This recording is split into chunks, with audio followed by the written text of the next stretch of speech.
Well, I've had the Anvil Crucible conical for a few weeks now, and I've been able to run a batch of wort through it.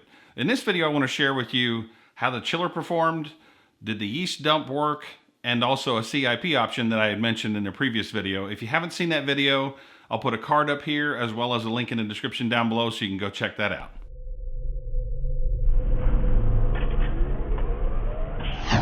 How's it going? My name's Brian. Welcome to another video. If this is your first time here and you'd like to learn more about electric brewing, see how-to videos and product review videos just like this one, consider subscribing, and if you do, don't forget to click that bell so you won't miss a video when it comes out.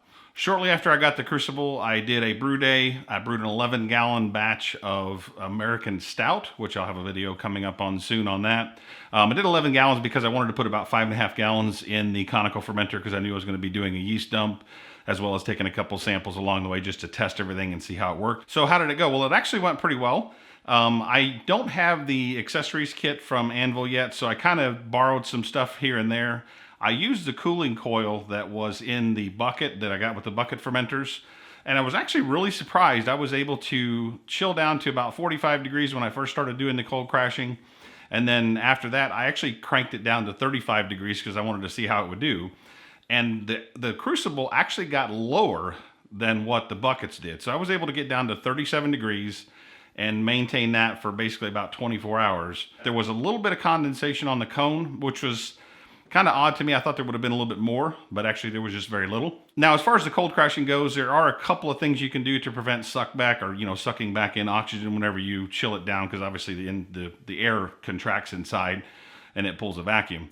Now, on this, I actually swapped it out for a 3-piece airlock from the original one that comes with the Crucible, and I put a big balloon on it, and I'll put a link down below for that. I got those off of Amazon. But basically, you could put the balloon on the airlock before fermentation is over and capture CO2 from the fermentation. I actually chose to use like a carbonation cap and blow the balloon up just to do that. So that worked really well for doing the cold crashing. So that's an option for you. There's a couple other things you can do as well. There's a cold crash Guardian that I have. I haven't done a video on it yet, but it's another option for you to do. Now, as far as the bottom dump, they are selling a yeast harvesting kit for the Crucible. I do have a yeast dump or yeast harvesting kit from the Cornicle, which is basically the same thing. It's a 1.5-inch tri-clamp. I think it's a 1-inch hose barb, and then a 1-inch interior hose, and obviously, your tri-clamp gasket and your tri-clamp. So that stuff just installs in the bottom there. I put it up on a stool because I don't have the extended legs yet. And I will tell you that it actually worked very, very well. Pulled the dump, everything came out fine. Actually collected a pretty good sized jar of yeast and trub. Now, I didn't do anything during the brew day to try to minimize trub or anything because I wanted to see how it would work and how well it did. So, it did very well as far as that goes. So I didn't have any complaints there at all.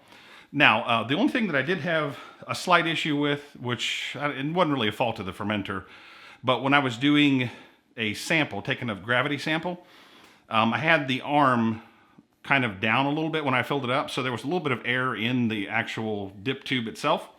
And so I actually had to turn it up in order to break. It was kind of like a vapor lock in there. So once I turned it up and opened it up after doing that, I don't have any video of it, unfortunately, but after I did that, the sample came out fine. Did do kind of a pressure. I did a gravity transfer at first into a keg. And then once I got tired of waiting for that, I did my pressure transfer that I've done with the buckets. I put the carbonation cap into the airlock with a piece of plastic hose on it. And these things do actually hold a little bit of pressure. Some people think that they don't hold much pressure. Now, what I did was I just would, give a little burst of gas every once in a while. Didn't leave the gas on because they don't hold a lot of pressure, but they do hold a couple of pounds of pressure. So as I was transferring, I would just crank on the CO2 every once in a while and kind of fill up the space that was left by transferring the beer into the keg.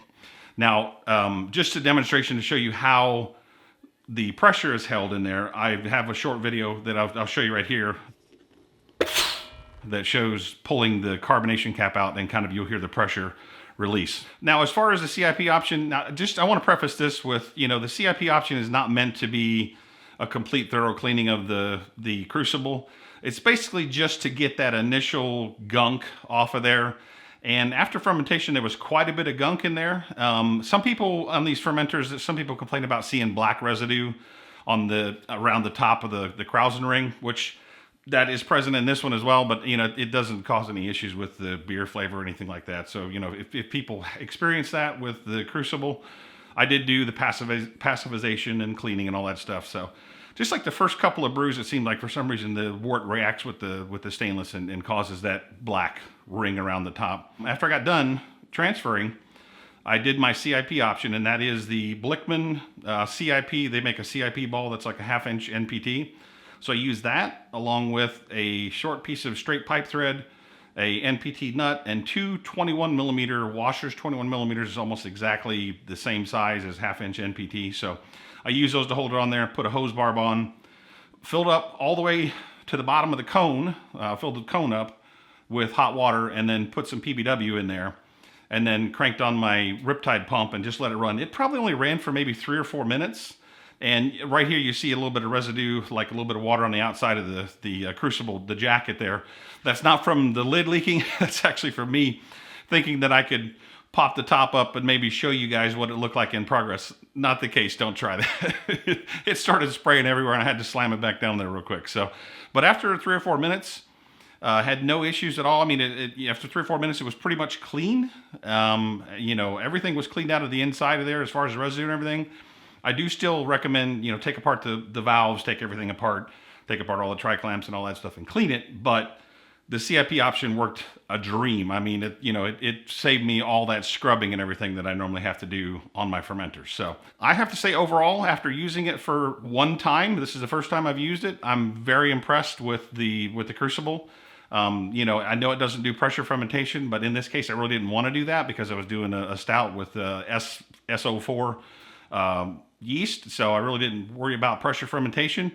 But I tell you, as far as conicals go, I mean, I don't think there's anything on the market for the price that's stainless that beats it. So, if you enjoyed this video, give us a thumbs up. We certainly appreciate it. Share it, like, subscribe, all that good stuff. This has been Brian for Short Circuited Brewers. We'll see you on the next video.